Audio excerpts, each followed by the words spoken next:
anya mụ na ya na-abọ bigolo for 6 years. Nọgidelu one day njesi ọlụ bata. Ọ sị m bịa na o nwere ife a chọrọ ịgwa m nsị a kedu ihe ọ sị m nọla ana. Ọ sị m na ya do sorry. Na ya fọlụgo out of love with me. Na ya chọrọ imove on. Na ya afụgo onye ọzọ na ndụ ya. Na ya do very sorry.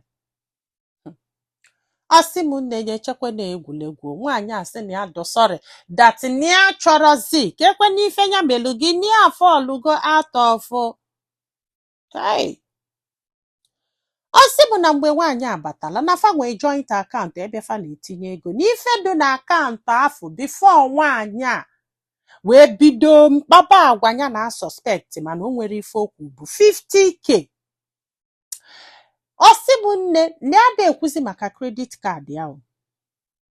Nwaanyị a wee were excuse wee libe ego eligidi o nwerozi ife fọlụ na akaụntụ a o wee bịa ka gwa ya ihe a.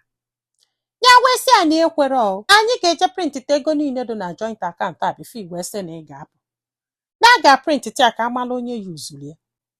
Ndị amagolo na nwunye yuzu the whole money ụna ama ihe o ji eme o ji ewele ego akpụkpụ wele impress nwoke ya na ya na-abọ na-akwụ kịta na nwoke ya na ya na-abọ na-akwụ kịta ji ego karịa nyanwa.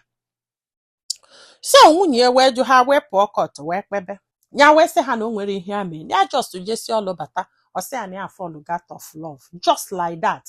Na ego ha dobere na joint account savings ha na o lilie from A to Z n'ihe ọ dobu 50k 1 naira tọrọ n'elire na credit card ya na ada ekwuzi okwu ya.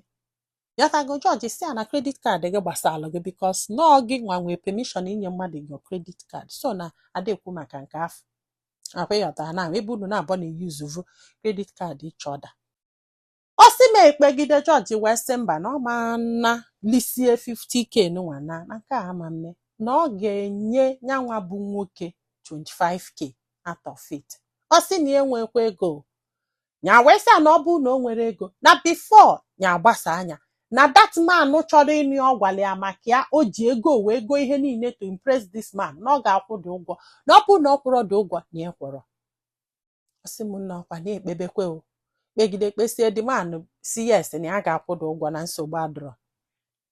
The man wee kwụọ ya dị ụgwọ so ụlọ fabụ na ya ịmago na ọ dị na nwunye ka fabụ ewele ụlọ wee lesi ụlọ wee ka ego.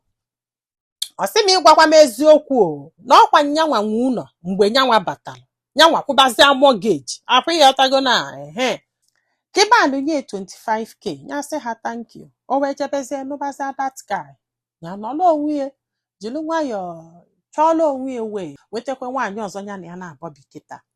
Ọ sị m nne mana ife bụzi ezigbote nsogbu kịta bụ na gịnị mere this very lady wee banyekwebe nwoke wee libekwa ife niile o dobe ligide lisie. Ọ sị m kedu ụdị anụ ọfịa bịalụnụ kwụọlụ nwaanyị 25k kwụsịalị ya 25k kwụsịalị ya 25k o nwerezi ife uche gị gwa gị na nwaanyị a nwere ike ili gị ka ị protect onwe gị by sign pray mana this man emere this thing. Ọ sị m nne na kịta na this woman akpụpụgo the man court na wee na-achọ ka ọ na-anya ife niile ọ nwere and this man afụgo that na this woman is ready to do it. O wee tọnụzi anya tocha ndụ ama m na aghọta ebe a na-eje kịta n'ife ọ na-eme ụmụ nwoke bụ gịnị chandum ọ bata gịnị a na-abọ bie one day ọ sị gịnị a fọlụgo out of ibuko ihe niile unu nwere unu eke o welu gaa iru ewee na-ekpe ya na court o wee maatụ si na nyanwa nọọ ife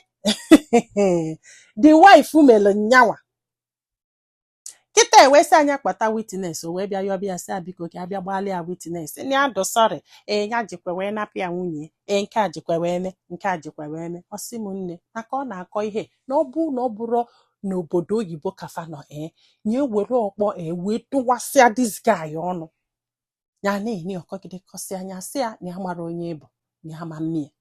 Ọ sị m this guy wee n'ezi okeke n'ezi okafọ kwa mbọsị ọkwụ n'iru bie na-ayọ biko ka abịa gbalịa witness na ife this woman melie kịta ka ọ na-achọ ime nyanwa ọ bụrụ gị ị ga-eje gbalịa witness nwoke mana gị na nwaanyị a bi na nwunye gị ka ọ bụ na-esie ibongi si gị ibongi to the point na ọ sị na ya fall out of love wee kwuo 25k this woman ji gị just for you to set that woman free for him. Olokita ọbịa yọba gị ka ije gbalịa witness ka this woman gara izi ụlọ kpọọ onye ntụ etu o si wee za nyanwa ụlọ kpọọ onye ntụ. Ọ bụrụ gị ị ga-eje gbalịa witness. Ike gwụrụ. Ee, ni agwa gị ni ama nje ọ na-agị asa ọbụgodo ụdọ written ihe anụwanya dị ka onye nya jụ na ama mmie. Una afụnugo ụdị alụlụ anadụ otu ụfọdụ ndị mmadụ Chineke nnale agwọtalụ gị nwa bụ onye na-akọrọ anyị ihe a. Ajụgo that man nyelu gị 25k ọdụdụ kedu ife ọ na-ebela akwa mgbe ọ na-esi ibongi ese iru n'azụ. Ọ mara na nwunye mmadụ ka ọ bụ maka na ịgba n'obodo oyibo ọsọgodi gị jide nwunye gị n'elu nwoke ịkụ ya akpa ma ijije nga maka na asị na adult nwere right to do whatever ihe ọbụla ọ chọrọ ime. So na ọ bụrụ fa njọ ifesolụfa ka fa na-eme mana ma amarọ ka m ga-esi wee je gbalụ nwoke napụrụ m nwunye m witness.